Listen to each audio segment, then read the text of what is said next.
nous avons vu récemment les rencontres menées récemment par le président El-Sisi en marge de la réunion de l'Assemblée générale de l'ONU, et il a rencontré plusieurs responsables asiatiques et il leur a présenté le point de vue égyptien et les projets prometteurs qui seront mis en place par l'Égypte, et spécialement les projets relatifs au canal de Suez dans le but d'attirer les investissements des entreprises internationales, que ce soit des entreprises dans le bloc oriental, occidental ou en Russie ou en Chine. Tous les pays sont appelés à mener des investissements en Égypte, mais sans dicter des conditions de manière que l'Égypte retrouve sa place prépondérante. Comme vous savez, l'Égypte est considérée comme le pays puissant au Proche-Orient. Actuellement, aujourd'hui, le président El-Sisi de Doha, où il a rencontré, donc c'est à 21h, il va rencontrer son homologue américain Obama, conformément à une demande du président Obama. Comment vous imaginez les discussions entre les deux leaders? Est-ce qu'il y aura une pression sur l'Égypte pour être impliquée dans la guerre contre Daesh? Je crois que le président El-Sisi ne va plus accepter de pression sur l'Égypte, spécialement depuis qu'il a accédé au pouvoir. Il a déclaré solennement que l'Égypte ne va plus accepter de pression et que la nouvelle Égypte va imposer ce que le peuple égyptien veut. Donc, le président va imposer ce qui est demandé par le peuple égyptien, et cela a été représenté par l'allocution faite par le président El-Sisi lors de la réunion de l'Assemblée générale. Et vous avez vu lors de son allocution les applaudissements et les salutations de tous les assistants à cette réunion. Je parle du point de vue égyptien. Le peuple égyptien a ressenti que l'Égypte a pu retrouver sa place prépondérante et dont elle a été privée au cours des années passées. Le président a pu enraciner un principe, à savoir toutes ces décisions doivent émaner de la volonté égyptienne et du peuple égyptien. Quand Jean Kerry est arrivé en Égypte, suivi par le ministre français de la Défense, sans doute ils ont évoqué l'alliance contre Daesh. Et ils souhaitaient que l'Égypte, avec son armée puissante, soit impliquée dans cette guerre, mais l'Égypte a rejeté cette idée. L'Égypte a déjà dit que l'Europe, les États-Unis doivent parler du terrorisme en général et des bases du terrorisme et des partis qui ne sont plus terroristes, mais qui émanent du terrorisme ou qui ont une idéologie terroriste.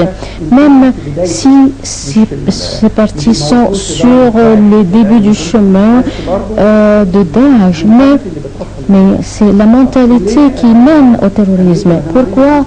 Puisque les États-Unis veulent que l'Égypte soit impliquée dans cette guerre. Pourquoi? Donc, comme vous savez, il y a l'idéologie menée par Hassan al-Banna qui a causé des problèmes en Égypte. Si vous me permettez, on va passer en revue ensemble un point très important à cet égard pour que notre concept en tant qu'Égyptien soit transmis en Europe et aux États-Unis. Nous savons très bien que les États-Unis savent très bien ce qui se passe actuellement. Mais la gestion du processus politique, comme vous avez déjà mentionné, donc les pays dirigent la situation conformément à leur propre intérêt. Nous devons reconnaître que l'Égypte sait très bien ce qui se passe actuellement. Nous sommes exposés à une des guerres de la 4e et de la 5e génération, et dans ces guerres sont utilisées la haute technologie sophistiquée. Pour cette raison, on doit propager cette culture pour que le peuple puisse se protéger contre ce qui va arriver à l'avenir. Donc, parfois, il y a une sorte de recrutement des organisations avec leur armée pour réaliser l'intérêt d'un autre pays sans apparaître sur le terrain.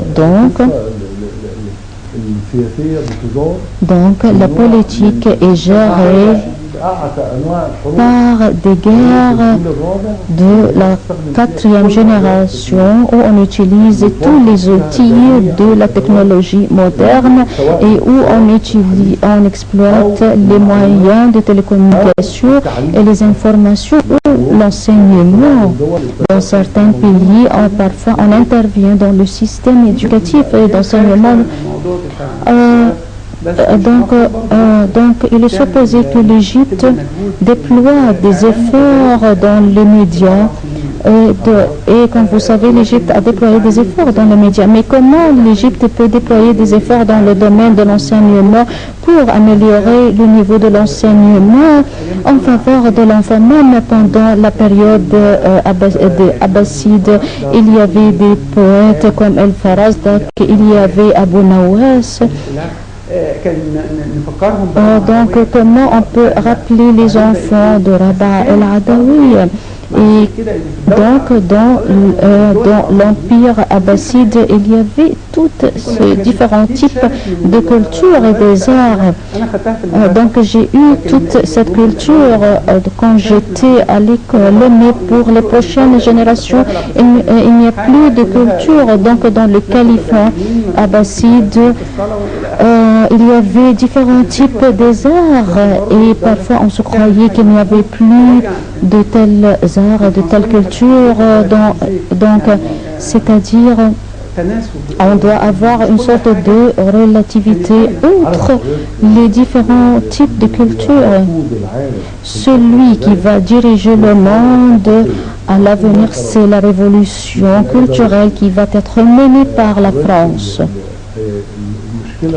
Le problème réside dans le fait de rédaction du système d'enseignement pour avoir une génération apte à bien utiliser les outils de la technologie moderne. Et par conséquent, je vais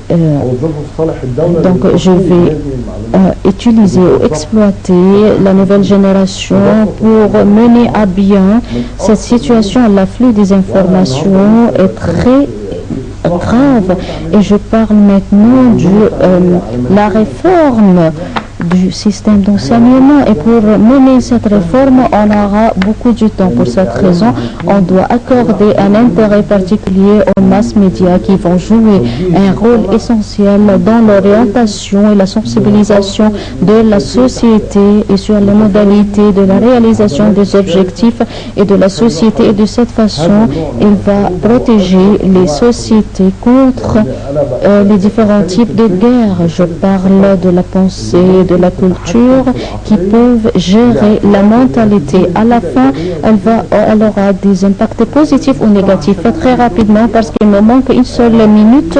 Pourquoi les pays occidentaux s'intéressent à l'implication de l'Égypte dans la guerre contre Gage, bien qu'ils se désintéressent de l'intervention égyptienne en Libye? Vous avez posé une question très importante. Peut-être cela est lié à ce que nous avons déjà mentionné au cours de la réponse de la première question. Ce sont les intérêts qui priment. Quand on parle de la politique internationale, on peut dire qu'il y a des régions de pouvoir des États-Unis dans le Golfe.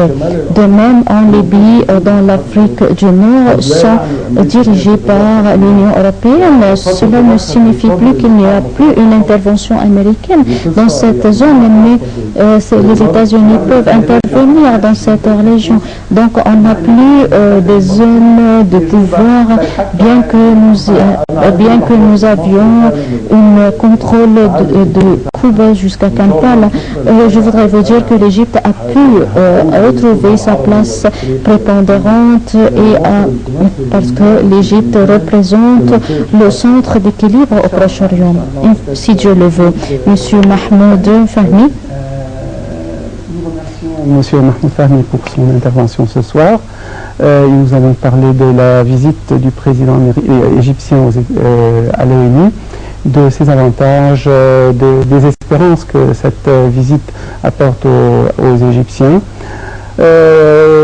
Comme nous le remercions, nous vous remercions également, mesdames, messieurs. Nous remercions toute l'équipe de ce soir et nous vous souhaitons un excellent week-end.